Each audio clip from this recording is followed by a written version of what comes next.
I am absolutely super excited today, man. I'm interviewing today on the show one of my absolute heroes, a guy I grew up watching, um, one of my all-time favorites.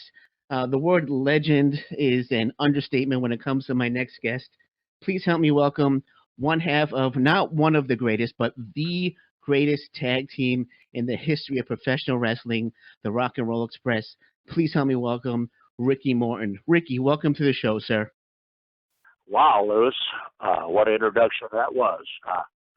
Really appreciate that. You kind of remind me of a guy the other day. You know, he told me, he said, Ricky Morton, I have been watching you on TV for 35 years. And I told him, I said, fella, don't you think you might need to change the channel? I don't, I don't know. Lewis, what's up, man? It's a pleasure to be on your show. Oh, thank you so much. Thank you.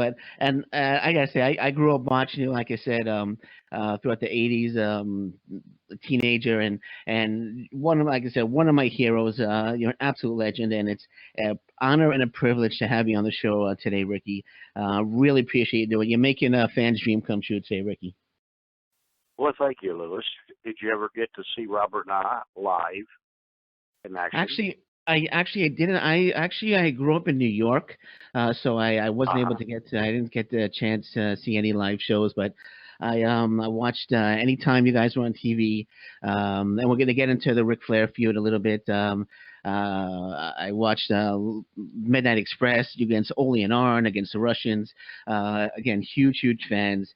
And again, I'm when I spoke to you on the phone the other day, my heart was racing, and it's racing right now. Oh, Huge well, fan, thank huge you, fan. man. That's a great compliment, but understand, man. In the world of wrestling, that's who I am. I am Ricky Morton. I dedicated my whole life to professional wrestling. My dad was a professional wrestler, but then he became a referee that was in the Memphis area Okay. where I started. But I'm like everybody else, and believe me, I still believe in dreams. I believe in everything. I had school today at down today, and I had a guy there named Josh Gary from uh, Ring of Honor. He stopped in, and it was unbelievable. As he tells me, he said, after all these years, you still have a passion for our business. And, man, I do. I like to watch the young guys. I like to see them progress in our business. But first of all, Lewis, what they got to understand is before anybody can even be a wrestler, they got to understand what our business is about. Sometimes it's really hard to explain. See guys nowadays that they don't understand, and I always try to tell these people, man, before you can be a professional wrestler, your heart's got to be into it because it don't take one person to make a business. It takes everybody that's here to have one good show. And sometimes, like I just told you, it's really hard to explain that, but I hope you understand in wrestling that you know what I'm talking about. Yeah, no, absolutely. Actually, I just want to get going with the questions here because I know you're pressed for time. I just want to talk about your school first, the School of Morton. I just want to know how did that school come about, and how long have you been operating the School of Morton? Well, it's right here be our fifth year. It's always a dream of mine. Me and a fellow named James Strange, him and his wife, they helped me get it going. And you got to understand it's like the field of dreams. We built a school, a little town called Chucky, Tennessee, which everybody out there, you can go on my Facebook, School of Morton, Okay. and check it out. We have a great show, but I was going to tell you, it's like the field of dreams. We built and it's not but two buildings in Chucky, and one of them's my school, and everybody always asks me, God, what you build it way out here for? But if you build it right, and they would come. And today we was packed down there today. Like I said, I had the guy from Ring of Honor down there talking to my kids and working out with them in the ring, and along with myself. And I started out with a homemade rink. The first night I opened up, nobody showed up. Okay. So then I got one student and two students to now, man, I imagine we got anywhere from 30 to 40 in between there students. Okay. With their own Sundays, Tuesday nights, and Thursday nights. That's people today come in from Kansas City. I've met them out in Amarillo, Texas a couple of times and did a couple of shows with them, and they were over here in this area. So they stopped by my school. We had a great time, enjoyed ourselves. Now, I always want to ask, like, what can an aspiring wrestler expect when he decides to sign on, he or she decides to sign on, with the School of Morton? Well, what can they expect? Like, like a typical day through the School of Morton. If you could take us through a typical day. Beg your pardon, I missed you on that one. I was just like, if a wrestler is looking for a school, like, what can they expect when they sign on? See, it's not what to expect. You gotta. There's 1,000 wrestling schools, but there's only a few good ones. Okay. See, and don't get me wrong, I'm not trying to take that away from, the Dudleys. They have a great school. Tommy Dreamer has a great school. And you can't beat the Performance Center. That has to go. Sure. But there's a lot of great schools. But you see, these are guys that have worked in our business. These are guys that know what it takes to be a professional wrestler. I see some guys that think they know, but they don't know, and they don't understand, and that's what's made my school successful. Because when they come there, I do learn them. I think a guy that's been wrestling on the circuit for 5 years, and which you really still don't understand because he hadn't been around people like. And don't get me wrong, I'm not patting myself on the back, but he's not been around people that take the time to teach them. It's not about getting your stuff together. It's not about this, and it's about learning. And I'm starting back over to repeat myself. It's learning what our business is really about. So we're entertainment. You got to make people. You got to, when you're in that room, you got to reach out to that crowd and get down in their soul to make them understand what we're doing. And when you learn that, I call it the magic.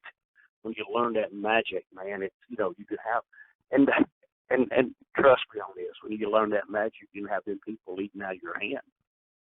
It's not what you do; it's how you do it. It's how you put something together. Everybody in the world can leapfrog and drop kicks, and that's in our business and do a hurricane karate. But there's only a few that understand our business and know how to work. And because, we work shows, and I'm on the independent circuit. You got to understand, I keep a lot of shows I come back to once a month and stuff like that. And you got to keep those people interested. See, our job is to bring those people back in the next show. And then if you're on TV, man, you got to learn how to keep those ratings up. It's two different stories, two different ball games, really. But that's what my School of Morton's about. I mean, I can teach you the independent way, and then if you're getting ready to go to the big time, because right there, you got 4 or 5 minutes on TV, buddy. You got to get the most out of it you can in 4 or 5 minutes. Eliminating stuff, learning. I call it learning the ropes. How's that? All right, there you go, man. I always was curious because I know when I'm doing research and listening to your interviews, I know it was Jerry Lawler that came up with the idea of teaming you and Robert to become the Rock and Roll Express. Did you ever think it was going to get as huge as it did when you first came together with Robert? Well, when I first started, I didn't because and I understand we were in Memphis and we were playing second fiddle. The 5 best ones, and I gotta say they were over. They were a great tag team, and I knew Jared wasn't gonna let Robert and I get by them. But when we left, and I gotta think, you heard of Bill Superstar guy. Yeah. He was the booker for Bill Watts in Louisiana, and Bill believed in us. We were Robert and I were a tag team that we knew how to work. We knew what it took to get the people back there all the time. And a lot of times in our business, people get starstruck, You always got to understand you can always be replaced, and some people didn't realize that. But yeah, Jerry Lawler, he gave us a break. Jimmy Hart, he's the one that come up with the name Rock and Roll Express. We all put it together, really. Okay. But we left Memphis, the Jerry Lawler area. It's when Robert really hit it real big. We hit it off in Louisiana, and where did we go? I'm telling you, Bill Watts didn't like smaller guys. When we got there, and we worked for. We had great guys to work with. That's another thing. For a second, you had great workers. Everybody in the business was great. Mm-hmm. Yeah, I know. You had a legendary feud with the Midnight Express. I mean, I could watch you and Robert against the Midnight Express. I never get tired of your matches against them. And I've always wondered, how did that feud begin? I know you guys feuded before.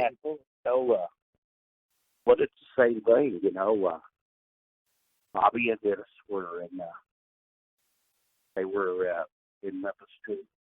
The Midnight Express, and then the Rock and Roll Express. It was so good, that was Bill Dudley. Yeah. Put this all together down there, and then it wound up the Expresses versus the Expresses. But you got this, and understand this. This is how you draw money. The Midnight Express went in Louisiana first, and and they really literally they beat everybody from Magnum TA to Mr. Wrestling to Jim Duggan, Junkyard Dog. I mean, they got heat. They just didn't beat them. In our business, different things. Jimmy Cornette and cheating, and then the bells on. Then when Robert and I come in, we're the Midnight Express. We're the Rock and Roll Express. But we work with and the same thing, sort of like what Jimmy Crockett did. Because one thing works. We worked with the Russians when we first come in. It was Nikolai Volkov and Barry Dorso, Crusher Khrushchev. And when we come in with the all-American guys, and this is all in the media. The Russians was having problems with them. So you got to understand this is 1984. Times are different. Our business was still real sacred. They believed in what we done, and you didn't hear nothing about entertainment. You didn't hear nothing like that. So, guys, when we come in and we wrestle these guys, and I was telling you this earlier, it takes everybody to make where it draws like that. Nikolai Volkov and Barry Dorso got us ready. I mean, gosh, we wrestled them all over the territory, all different towns, and, battles and then Robert would win, and then when the Midnight Express won the titles, man, they was over by that. And Jimmy Cornette, even though they were working with everybody, he kept mentioning our name, throwing it in there and throwing it in there. You see, it's like a pyramid. That we went through the heels on one side, and they went through the baby face on the other side until we met at the top. And when we met at the top, this is a feud that I think will go down in history in professional wrestling. The greatest feud of all times. The Rock and Roll Express versus the Midnight Express. Oh, absolutely. Like I said, I've been a wrestling fan since about 1978. So my grandfather got me introduced me to Bruno Sammartino in New York, and I could watch the Rock and Roll Express against Midnight Express. I could watch it 24 hours a day, 7 days a week, and I would never get tired of watching the Rock and Roll Express against the Midnight Express. It was such a legendary feud, and like I said, it was definitely one of the absolute greatest feuds of all time. And like I said, never can get tired of it. I also love your feuds, your matches with Ole and Arn Anderson. Those were absolutely fantastic. I remember, I think it was in August of '86. You had a match on TV, and just the fans were just beyond electric. I mean, when you guys came down to the ring, it kind of looked like you were struggling to get to the ring. Did you ever think that we might not be able to get to the actual ring because the fans are swarming us? You know what? That's when they beefed up the security a lot because at that time that I hadn't seen nothing like that. There was many a times, that Robert and I would come out the back. They ripped all our stuff off of us before we, I get in the ring. I wouldn't have no shirt. I wouldn't have a bandana on this arm. But you know what, man? I wouldn't trade that for nothing. Sure. We were rock stars and really didn't know it. But it was so fun. Like what I was saying earlier, it was time in our business was different. Especially, out of Charlotte, North Carolina, because at that time, you didn't have the Charlotte Hornets, and you didn't have the Carolina Panthers football. When you came into Charlotte, North Carolina, there was a big billboard up there that said Mid-Atlantic Championship Wrestling every Saturday, and Robert Knight's picture was on it. It was cool. It was, and I got ahead that when we went to Carolina to, we already had this Bill Watts, that we took it with the Midnight Express over there, Dusty Rhodes, a genius in our business. The wizard, I call him. We did all different stuff. And, Sure. But the scalpel matches we started in Louisiana. To see Dusty working into a good way where the whole world seen it all. And gosh, man, I wouldn't take nothing for those days. Being, in just our business so different, and I like it so much. Sure. You mentioned Dusty Rhodes. Another one of my favorite matches was when you and Dusty teamed up in the bunkhouse brawl, I believe, against Bubba Rogers and the Midnight Express. So that was another one of my favorite matches. I just loved when you hit Bubba Rogers with the double drop kick and he went down, and the fan just blew the roof off the building when you hit that double drop kick on him. Yeah, man, Bubba, great trailer. Yeah, you go back and look at TBS, see him where he was just a big guy, and he got beat every week on TV. But just seen something in him and made him. He made him Jimmy Cornette's bodyguard. I remember that well. And see, that's the way characters are created. Big Bubba Rogers, and then he went to WWE and became the whatever. Big boss man. Yeah, big boss man. It was really cool. It's just how our business works. Listen to some of these great minds in our business. It did a lot for us, man. But was it true that at the height of your popularity that police officers had to be stationed at your house to keep the fans away? I was reading that. Was that true as well? Yeah. Wow. Yeah, and that's actually true. Yeah. I bought a house outside of Charlotte, and because then nobody knew where I lived at. But I bought a house, and when I bought a house, really everybody knows. I woke up in the morning, and there had to be 500 people out in my front yard. They done took all my floor mats, my flowers, pots. Oh my gosh. I'm serious. You can't even imagine that. The police had to, and I wasn't being mean, but I had to get the police there. I couldn't.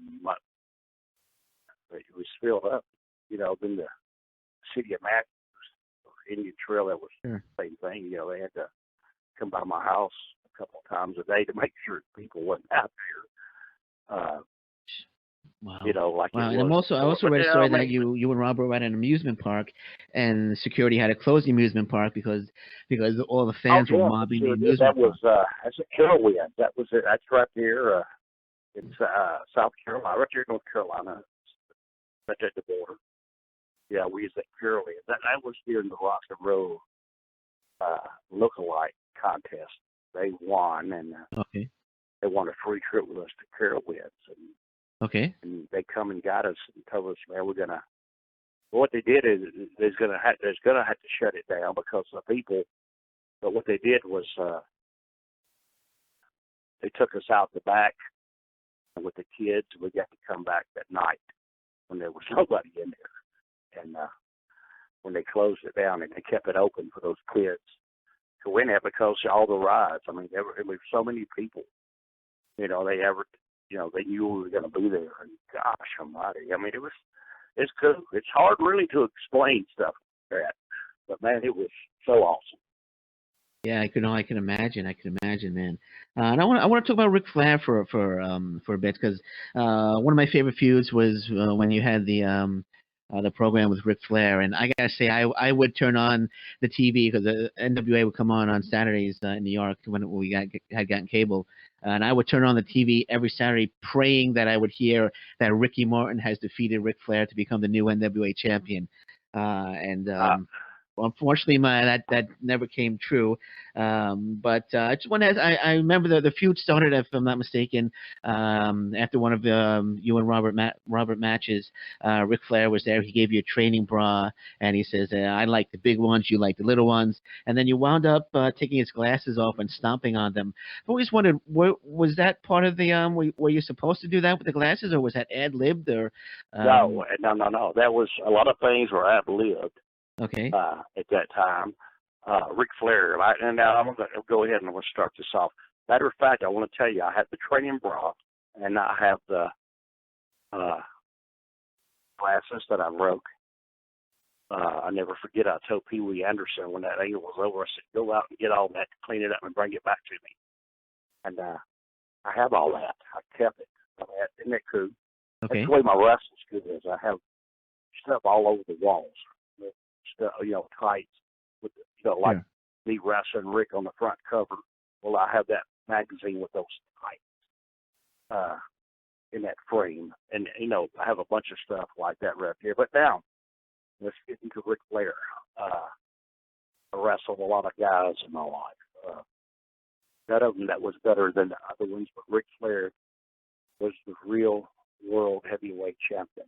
Sure. To me, in our business. Rick, every night, and then this is what made Rick different from anybody else. If you paid to see Ric Flair, you made sure you got your money's worth.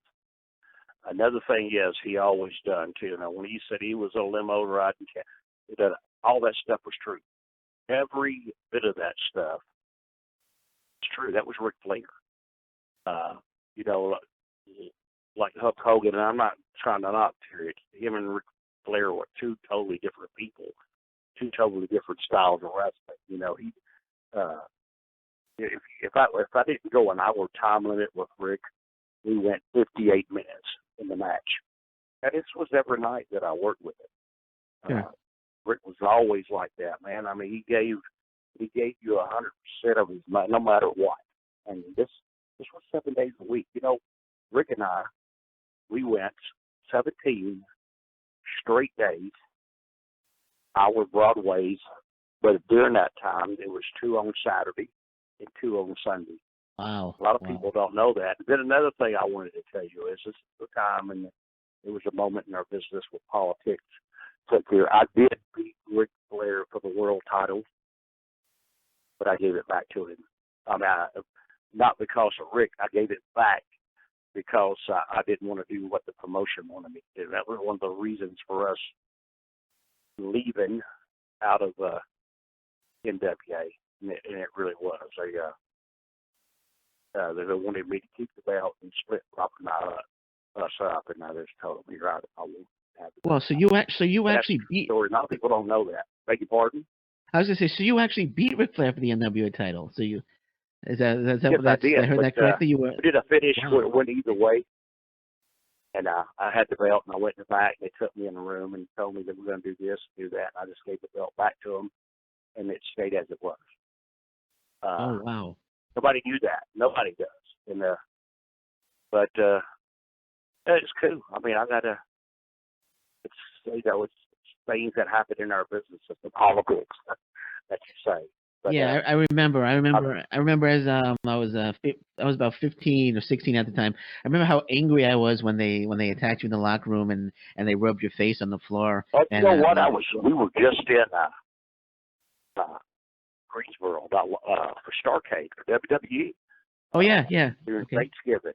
You will see that's the same building that I happened in. and which they have added on to it, but that part was still there. When I walked in, and Rick was there with me, and then Rick walked downstairs. I said, "Rick, you see that thing in the floor right there? That's where it all began, right there." And it was cool, reminiscing and looking back, and when you're standing there and you're thinking of all the stuff that happened back then, man, and you're back in this building, gosh, it really blew my mind. I loved it. Do you have any good or any good or funny Ric Flair stories that you can share? Or? Well, I you know, if you go on my School of Morton podcast, okay, you know, Ric Flair was great, but you know, this is a real long story about Rick falling off the boat. I did a podcast with Rick on my School of Morton. I like for you to listen to it because a lot of things I'm gonna put in my book that's coming out, and this is going to be really cool. Oh, yeah, Rick was a part of your dude. I'm telling you. Yeah. A lot of things you don't like to talk about on the radio and stuff. But, man, I had a great time with Rick. But the only thing I can say right now is all good things about Ricky. Yeah, man, I go on my podcast and listen about the boat story. Okay, and absolutely. I really love for you to. And I'm not here, you know, to tell you, because man, this right here could be a 2 or 3-part thing to come back on your show. I've been gone all day. I'm serious, and now I have to go get my son. My son's in theater. Kerry Morton, my youngest son. He does really, really good. But you know, you just don't even understand what it means to me to talk to people like that understand my business and understand who we are and what we are. But I know that time goes by quick when you're having fun. I want to thank you for having me on your show. Hey, my pleasure. My pleasure. Hey, I just want to say again, Ricky, huge fan of yours growing up. One of my heroes. Is a dream come true right now. I had a bucket list, short list of wrestlers that I was hoping to interview in my lifetime, and you were on that list and made a dream come true of mine today. And thank you so much, Ricky. I hope we can do it again sometime. Okay? Absolutely. For all you and all your listeners, man, keep us alive. It's up to you fans to do all that. Listen to the stories. Listen to the show. Have a good night. Okay, good night, Ricky. Take care, and God bless you.